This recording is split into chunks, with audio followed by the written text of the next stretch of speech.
Jordan Davis could be back sooner than a lot of Eagle fans originally expected, and Ndamukong and Linval Joseph were huge yesterday in the win, and OBJ, is he hours away from signing with the Dallas Cowboys? I'm Thomas Mott. This is the Thomas Mott Show.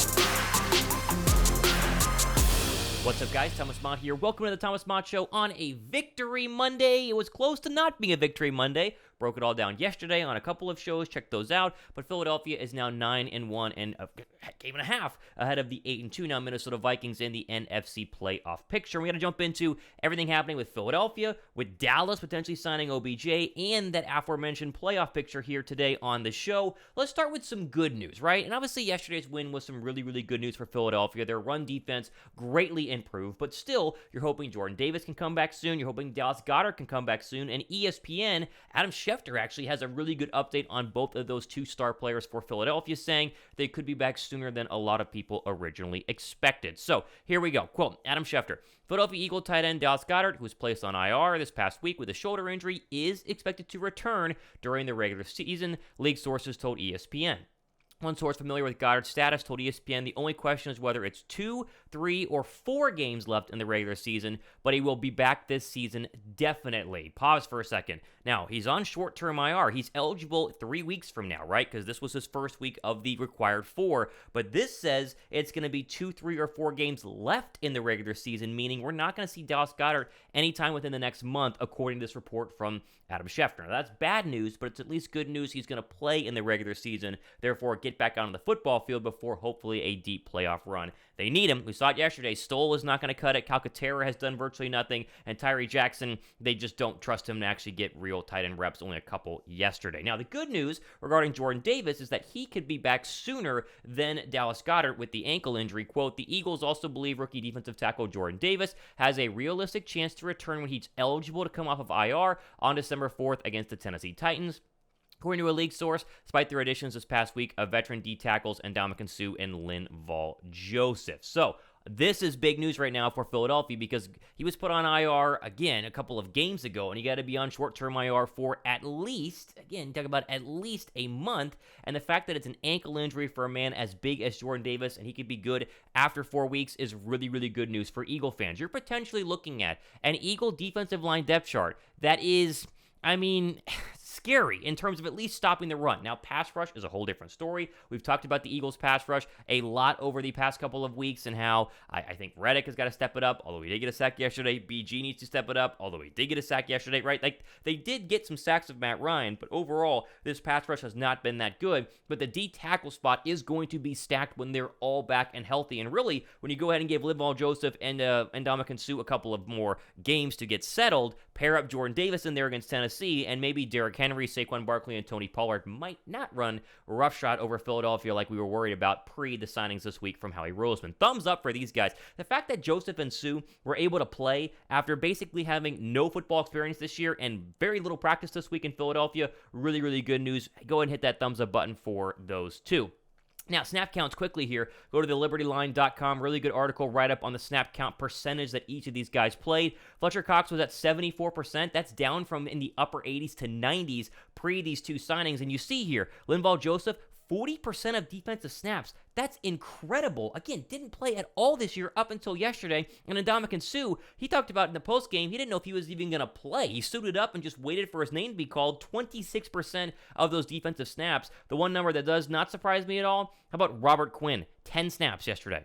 10 snaps for Robert Quinn and a team that needs some pass rush help on the outside. The guy's been an absolute bust. Absolute bust. Either way, the fact that Sue played 26 and Linval Joseph played 40, really, really big. Really, cannot say enough about how good those guys were for the Eagles. Finally here, before we jump into the OBJ Cowboy news, I do want to mention Ndamukong had his choice of Philadelphia and San Francisco. Sue said, quote, according to Pro Football Talk, he was attracted to the 49ers because of the presence of defensive line coach Chris, don't know how to say his last name, and the coaching staff, who first arrived as a coach with the Lions during Sue's rookie year and was there for Sue's entire time in Detroit. But then, of course, they would go on to explain that he decided in Philadelphia in a very quick time frame. They called on Monday, talked about the deal on Tuesday, and then it was finished on Thursday. And so Sue had his choice of two widely considered good NFC teams, and he chose Philadelphia over the San Francisco 49ers, and that shows you why I think a lot of people believe Philadelphia still is the best team in the NFC. All right, OBJ news here in just 1 second. First, though, I do want to mention, you guys keep asking me for these sort of things, and I'll just keep, adding them to the show. And again, there's no pressure on any of this, but now you can support the channel with exclusive membership perks you see here. By clicking the little join button down below, you get access to, a monthly membership perk here on the Thomas Mott Show to, be a loyal fan and to go ahead and get some cool badges as well. Check this out. Again, it's just below me, the little join button next to that's the subscribe button. If you guys are curious or interested, gotten some messages about this, check out joining this channel. I would greatly appreciate it. Let's go to the OBJ news via Fox News here. They have a good write-up in terms of where we stand currently with OBJ. Now, by the time you watch this show, we're going to hear it early on a Monday, he could already have signed with the Dallas Cowboys. If you're coming to this after he has signed, don't panic. Let's just talk about as if he were going to sign. First, though, showing you why a lot of people believe OBJ is going to be a Dallas Cowboy. Now, the Cowboys went absolutely crazy on the Vikings yesterday, which we will talk about in just 1 second. Right after that game, OBJ tweeted the following, quote, "They went crazy today," with the little eye emoji and a K for crazy. That's how crazy the Cowboys went yesterday. And then Micah Parsons replied, who had 2 sacks in that game, saying, "Come on then." And then DeMarcus Lawrence quote tweeted and said, "They sure did make the right decision." And this all comes off the recent report saying he's going to visit with both the Cowboys and the Giants this week to determine where he wants to go ahead and sign. Now, that is big news for the Dallas Cowboys, who seemingly are peaking at just the right time. And we hate the Dallas Cowboys here on this show, but we at least have to mention that they are probably the biggest threat to Philadelphia right now, not just for the NFC East, not just for the 1 seed, but in the NFC in general. Like, Philadelphia has already beaten the Vikings, and the Vikings yesterday showed you what Minnesota has been the entire time during the Kirk Cousins era. And that is, they're really good at times, but in big games, Kirk doesn't really show up, and he was terrible yesterday. Then you go through the rest of these teams, right? Seattle, seemingly a little bit of a, pesky football team, but not a great football team. The Bucs have a plethora of problems. The Giants lost yesterday to the Detroit Lions to showcase the fact they have very little offensive talent when it comes down to needing to score. San Francisco does have 4 losses, and Jimmy Garoppolo, very Kirk Cousins-y of them. They'll probably win tonight, but still, you kind of worry about the quarterback spot. And a big focus for me is these Dallas Cowboys. Now, I know that Philadelphia beat them, but it was Cooper Rush. That December 24th game in Dallas with Dak at the helm, presumably, is going to be a massive game for the Eagles because the playoff standings, as you see on your screen, are pretty tight. Now, the fact Philadelphia won yesterday is great news for the Eagles in terms of holding on to the 1 seed. The fact the Vikings lost yesterday is great news as well.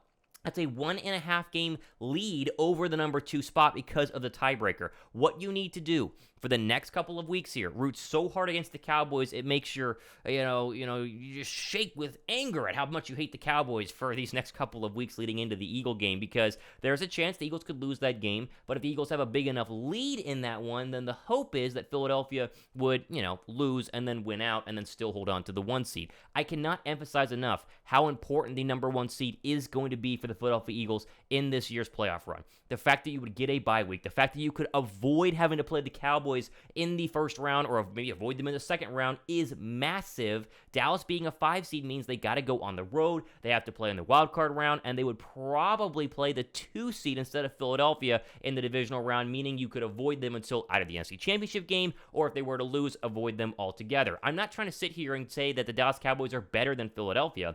Philadelphia still is a team that I would bet on in a head-to-head matchup. I think they match up very, very well overall. I think Linval Joseph and Ndamukong Suh and Jordan Davis being back is huge because Pollard and Zeke have been the driving force right now, this Dallas Cowboy offense. But that, to me, is the scariest team right now in the National Football League. And so keep hoping Philadelphia stays as the 1 and keep hoping that Dallas slides down. And they will make the playoffs, but they're not making the playoffs as a division winner. So plenty of stuff going on. It's going to be a very interesting week here in Philadelphia. Do they try to make any sort of free agent signing for a tight end or a punt returner? Talked about Gronk last week. We talked about Darren Sproles last week. I doubt it. 5% chance on each of those signings. But Philadelphia, they're in a good spot.